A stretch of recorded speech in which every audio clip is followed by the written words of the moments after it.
สบายดีพี่น้องคน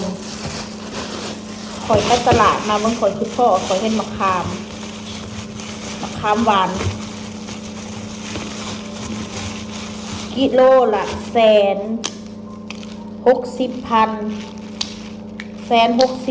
เนี่ยก็ที่อยู่ราวๆประมาณ200กว่าบาท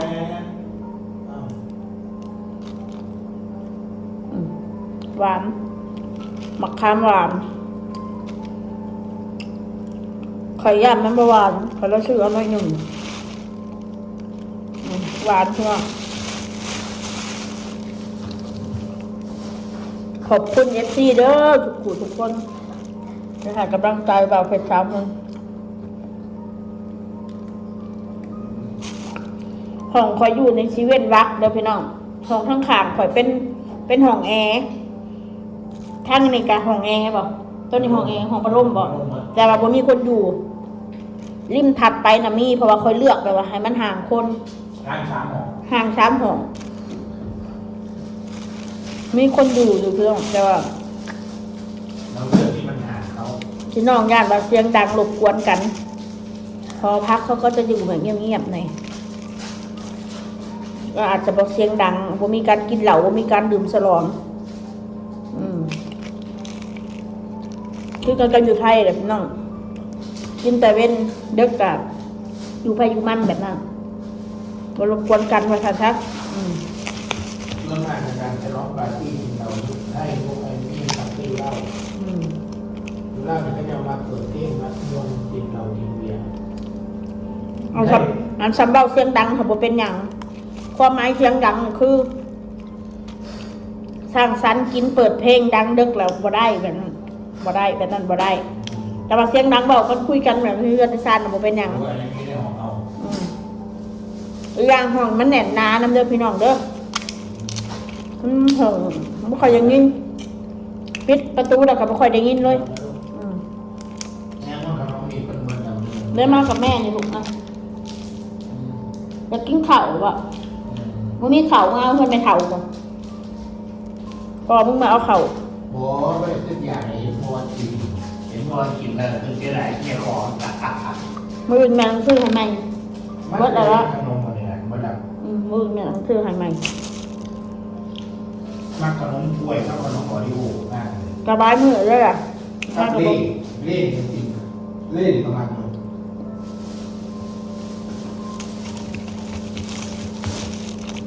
ง่ายมันสะดวกสบายกว่าเก่าพี่น้องมันสะอาดนะสันซะแล้วมันพ่วงไหมน้องมาได้อะไรเนี่ยอยู่หันแล้วต้นลูกน้ำแคบอย่างบอกพ่อใหญ่เพชรหนังตันทางของก็เต็มละมีแต่ผู้อ้วนๆทั้งผัวทั้งเมียมันทำเล่มันอะไรบ้างกันไปอยู่นี่แหละก่อนที่มักบรรยากาศมันว่าสันซะอยู่หันนะน้ำมันเศร้าน้ำมันแรงเลยมันบ่อึดเดินของ1 ข้าว 1 น้ำก็สิเลือกอยู่ค่ะดูมากดูใบน้ำมันแดงเปิดไว้เสื้อผ้าหน้าแพร่คอยซักคงหอก็ซักคือเพื่อนแม่มอนมันถือไปเพื่อนนางอ้นก็คือไปเพื่อนนางอ้นมันอยู่นี่ขอกันที่ได้ซักนะซักมือเอามันมีราวตักผ้าจะได้มันนางไปปั่นเพื่อนแมวจะได้มันดังกันยองมือเอาพี่น้อย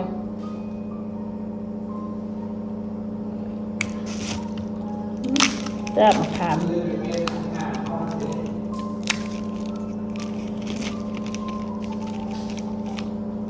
คำหวานกินกับเขาเนาะคอยมากินแต่มะขามหวานกับเขาพี่น้องกินมะขามกับเขามะกล้วยกับเขา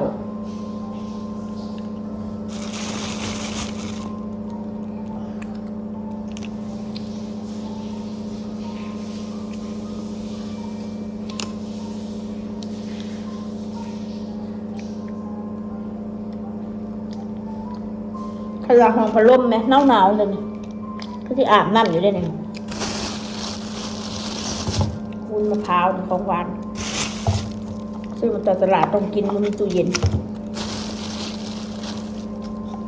กินบะวุ้นมะพร้าวนี่ กินเลย ก็ฮักก็คือพ่อ มันแซ่บเลยเหรอ ครับ กินรสแม่กินรสพ่อนี่เนาะ ของหวาน ไปกินขนมกล้วยก็หมูมัน เราขอจะอาบน้ำเยอะมืดมาแล้วจังซีเมียนเพื่อนจะเป็นคาด ต้องไปมากันนี่แม่น้องอะไร เด็ก มัน ขน สู บ้าง ดี ดำ น้ำมันเนาะน้ำข้าวมันไม่ได้มันสูงดี ๆอืม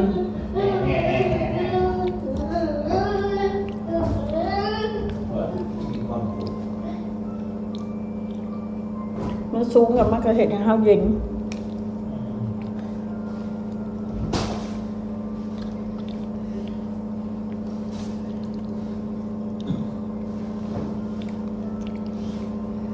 ทางห้องแอร์น่ะเดือนละ3,500-4,000ว้าวเราไม่ได้ใส่เองเปลี่ยนนึ่งดูสิหน้าหนาวอันนี้ให้มันเปิดเอง อันนี้ก็2,000 กว่าบาท2,500ประมาณ2,500 2,600รวมค่าน้ำค่าไฟ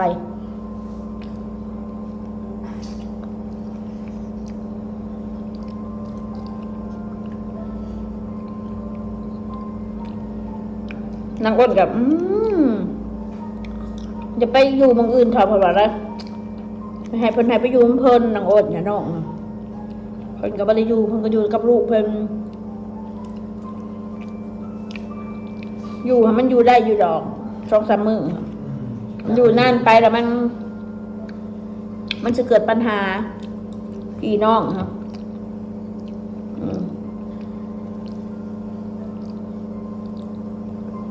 นั่นคือว่ากันกับไปเองมาอยู่เลยแต่คนใด คือข่อยเนี่ย เนี่ย สิให้ข่อยตื่นแต่ดึกๆมาลุกเฮ็ดหันเฮ็ดนี่ข่อยก็เฮ็ดบ่ได้เด้อพี่น้องข่อยตื่นก็ประมาณ7:00 น 8:00 นแต่ว่าข่อยตื่นตี 4 ตี 5ลุกขึ้นมาเฮ็ดหันเฮ็ดนี่มันบ่ได้ คนอื่นสิมาลุกเลยก็มาเฮ็ดได้ยินในหูข่อยก็บ่ได้อีกนอนบ่หลับ นอนบ่หลับมันรบกวนประสาทพักผ่อนก็คือเฮาอยากพักผ่อนให้มันเต็มที่เพิ่นอดแล้วมันลุกจะเลิกลูกแล้วไปโรงเรียนแบบนี้แต่ที่ 4 ที่ 5นี่เราลุกมา คนทำมันใช้ชีวิตบ่คือกันก่อนละ8:00 นแล้วถึงตื่นบางมื้อก็9:00 นเพราะยายเพชรน่ะแต่เลิกเราตื่น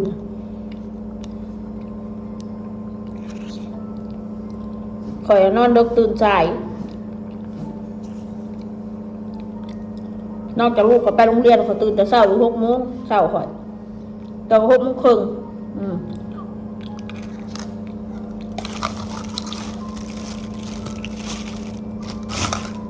คนเฮามันใช้ชีวิตแตกต่างกันหลายเวลามันสิไปอยู่นำกันแล้วมันสิจูนหากันยากมันจะเกิดความรำคาญในหูอีกอย่างมันบ่แม่นเฮือนเฮาแล้วเฮาสิไปนอนตื่นสวยมันก็บ่คืออีกก็ต้องตื่นดึกทุกเช้านะแม่น เข้าไปนอนนอน คือข่อยอยู่คงข่อยกัน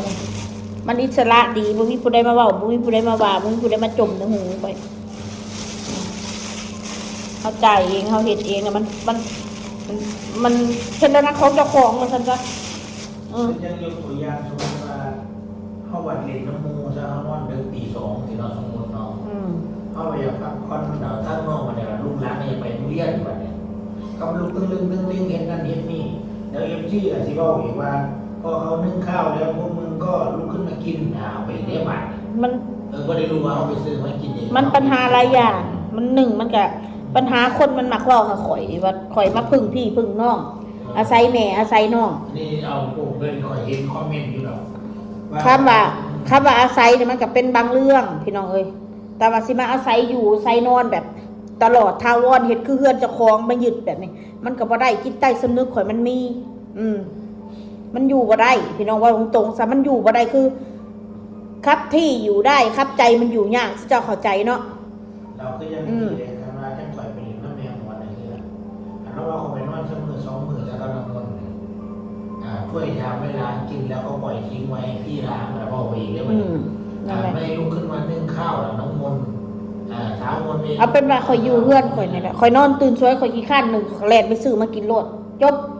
มันง่ายๆมันสบายใช้ชีวิตง่ายๆมันก็คือง่ายคนเฮาน่ะใช้ชีวิตยากก็คือยากพี่น้องเอ้ยคนมันบ่คือกันคือข่อยบัดข่อยก็เบาเผ็ดนี่แต่ใดมา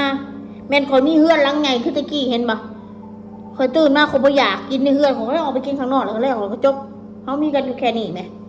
บ่ต้องไปทีพี่ทันอีหยังมากมาย ยังบ่เห็น บางเทื่อใช้ชีวิตกะอย่าประหยัดเกินไป คนเฮาหามาได้เฮาก็อยากกินของดีของแซ่บมันก็เป็นเรื่องปกติ การประหยัดเกินไปมันก็เฮ็ดให้อีหยังล่ะมันเฮ็ดให้แบบอีหยังว่ากูหาเงินมาเพื่ออีหยังวะกูคือสิมาประหยัดโพดแบบนี้นะมันบ่มีความสุขว่าซั่นซะคนเฮามันก็ต้องมีแบบจ่ายมั่งเก็บมั่งแบบนี้นะมีอดมื้อมั่งมีกินดีมั่งมันก็ผสมกันไปเนาะพี่น้อง วันนี้ประเด็นทางคนอาคติก็มองกับบอกที่ถึงว่ามันเจริญมาทุกวันนี้ บ่เจริญกับเขาบ่ได้หิว ข้อมือกันมีแต่ซื้อกินไม่เก็บหามาแล้วก็มีแต่ซื้อกินไม่เก็บ ข่อยเป็นแบบนี้ข่อยเป็นแบบนี้อีหลีข่อยยอมรับข่อยมีเงินของซื้อกินข่อยคือว่าการกินมันเรื่องใหญ่สำหรับข่อยเนาะถ้าบ่ได้กินแล้วมันอยู่บ่ได้พี่น้องเอ้ย ที่ว่าเพียงแต่บัตรก็เป็นเรื่องใหญ่เลยว่าไม่มีกิน บ่แม่นเรื่องใหญ่บัดเวลาบ่มีแนวกินน่ะบ่ได้กินหยังเลยขนมก็บ่ได้กิน ไอ้ที่เรื่องใหญ่ ไม่หยังก็บ่ได้กิน เรื่องใหญ่ที่สุดคือหมองที่ว่าใส่ไงไม่ใส่ไง บ่ได้เรื่องใหญ่ดอกพี่น้องแต่เวลาอยากกินมานี่เว้าให้เฮาเว้าสิฮู้เฮาบ่ไปตลาดเลยเนาะบ่ซื้อหยังเลยเนาะกินแต่แบบนี้เนาะจมแล้วพี่น้องบ่เรื่องใหญ่อันผู้ว่าเรื่องใหญ่นะจำแจ้วเขาแล้วพี่น้องเอ้ย